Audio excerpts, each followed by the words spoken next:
మహారుద్రాభిషేకంలో పాల్గొన్న ఎమ్మెల్యే గల్లా మాధవి గుంటూరు నగరంలోని Vidyanagar 1/3వ లైన్లోని Kamlesh estate apartment నందు సోమవారం భక్తి శ్రద్ధలతో నిర్వహించిన రుద్రాభిషేకం కార్యక్రమానికి గుంటూరు పశ్చిమ నియోజకవర్గ ఎమ్మెల్యే గల్లా మాధవి ముఖ్య అతిథిగా పాల్గొన్నారు. ఈ సందర్భంగా ఎమ్మెల్యే గల్లా మాధవి ప్రత్యేక పూజలు నిర్వహించి ప్రజల సుఖశాంతులు, రాష్ట్ర ప్రగతి, ప్రపంచ శాంతి కోసం భగవంతుడిని ప్రార్థించారు.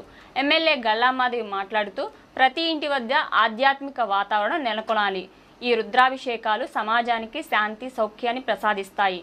మన సమాజంలో సానుకూల ఆలోచనలు, సామరస్యం పెంపొందించడంలో ఇలాంటి పూజలు కీలక పాత్ర పోషిస్తాయి. ప్రజల సంక్షేమం కోసం మనం చేసే ప్రతి పూజ, ప్రార్థన ఒక శక్తిగా పనిచేస్తుంది అని ఎమ్మెల్యే గల్లా మాధవి పేర్కొన్నారు.